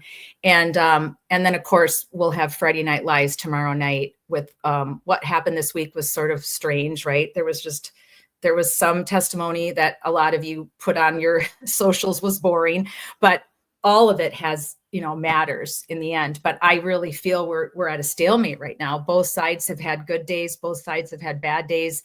I think, right, prosecution has one last witness, and that's the scientist dude, right? Or no, the reconstructionist, the partner, right, of Shannon. Shannon's the doctor who's the partner with Shannon. I believe that's the last witness for the prosecution. So this is getting kind of scary now, because now it's going to be the defense turn. And what happened last time, they only called 5 or 6 witnesses total, which completely shocked me. That blew me away, that they only called that few witnesses. I was stunned by that. So let's hope they call more this time. I think they have to. I think they need to. It's going to be very interesting to see how they handle this now. They might be going off script a little bit based on what happened the last 2 weeks. They may have to go off script a little, and not exactly as they planned, because of some of the new stuff that was let in and that came in, I think, right? So let's see here. What do you guys have to say? Julie, yeah, it's probably all BS, but of course they are going crazy. Yeah, okay, Shauna. Yeah, of course, yeah. And not just there's Julie Carpenter, there's the court TV, they drive me crazy. Who's the guy? Oh, is that DePetto? Is that how we say his name? Or man, that guy's biased. How you can't be a journalist and be biased? Then you're not a journalist. If you're biased, you're not a journalist. Okay, then you're an advocate for the family, for the person you believe did it, because journalists have to remain like bipartisan the best they can at all times. So you got to figure out what you're going to call yourself if you're going to live stream, because you truly can't be a journalist. You can be an investigative journalist, but you have to stay unbiased while you're doing your work, because you could get information that could swing the other way. If you're truly being an investigative journalist into a crime, at any time, you could get information that could change the story or change your opinion. So there's a lot that has to be dealt with all this live streaming and what people are titling themselves and why and how and all that. But yeah, that guy seems to be just incredibly biased. And who does he even work for, you guys? I try not to pay attention to all these negative people constantly slamming Karen Reed and protecting these people that lied on the stand and that threw away their phones at military bases. And I mean, come on, right? It's just crazy. So I just get, pretty tired of it, but I know I'm looking forward to seeing our Julie tomorrow night as our co-host for Friday Night Lives, and her always present Nagel blob that she did her experiments with. And for those of you that didn't get to see Julie's experiments, make sure you go back in Social Change Warriors, hit the live button, scroll down to Friday Night Lives, and check out some of our prior episodes, because Julie was right on the spot with her time that she took to do these at-home experiments to prove the CW wrong. So Shauna says, I'm not on Twitter or Facebook. So yes, you don't have to go through all that ugly drama. Exactly. Let us teach you and tell you about what happens on there. You stay off of it if you can. Sometimes I wish I could just completely go off, but I like to see what goes on there. And some of it is positive. Some of it is good and helpful. Both Facebook and Twitter X have their pluses. They obviously have their negatives, but I feel their pluses kind of outweigh it. I try to stay out of the fray now the best I can after everything that I went through with it. It can just get very ugly there, and it can get ugly quick. So all of you, stay out of the ugly, stay on the positive, stay on the advocacy side of everything, and we'll get through all this together and hopefully continue to support all of our families and everyone that we're standing for here at Social Change Warriors. So thanks a lot, everybody that came out tonight. I really appreciate you. I'm normally go a little longer on Thursdays, but my back is not happy with me right now. So I'm going to get off this S joint and get some ice on my back. And we will continue our advocacy for all of these wonderful humans, these beautiful ladies, next Wednesday and Thursday. And I'll let you know the schedule of who we're covering on which night. We'll separate them between the two nights, and any breaking news that we might get on the other ladies as well. Ellen Greenberg, Sandra Birchmore, and Suzanne Morphew.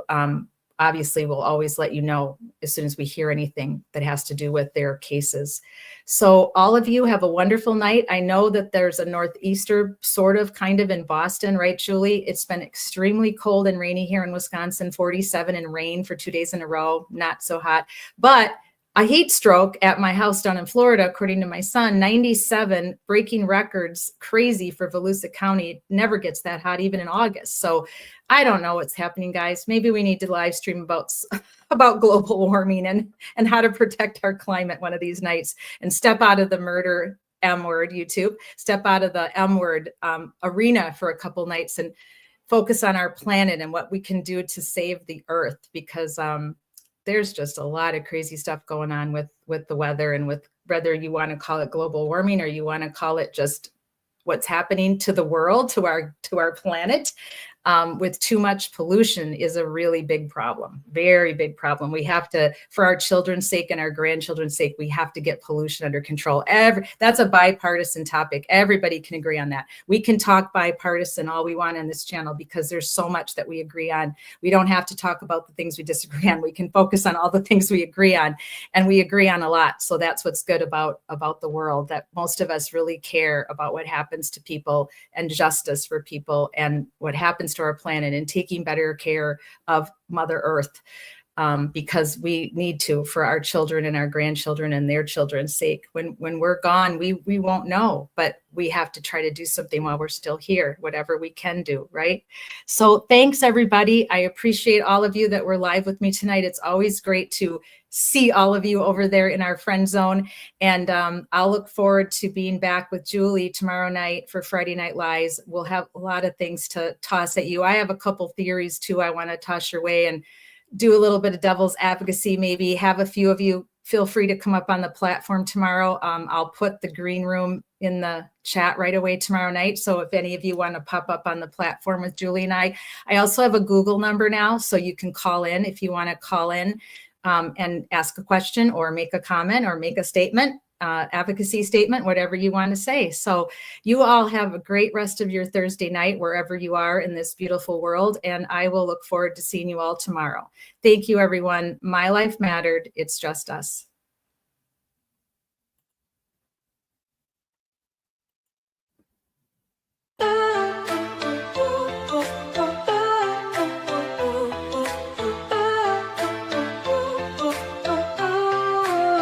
They try to silence the truth we shout, but we're still here, we're still calling out.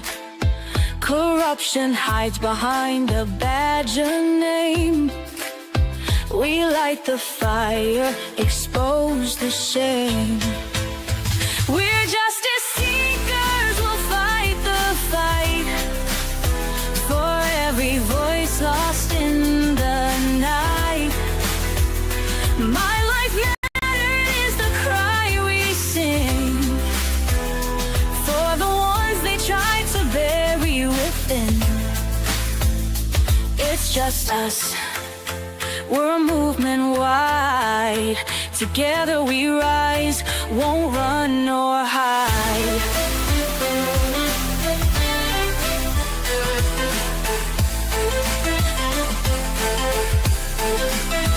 The stories echo, the pain runs deep. For stolen lives we can't just weep. Elected power, but their hearts are cold. We'll bring the truth, let it be told.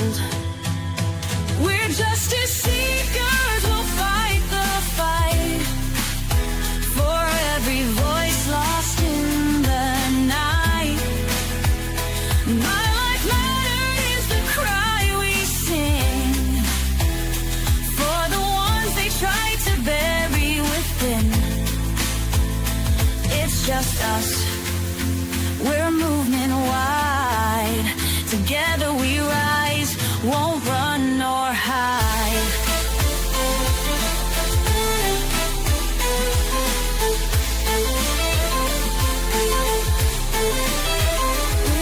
justice seekers will fight the fight. The heroes undo the harm. Calling out corruption, we'll stand tall for justice and truth.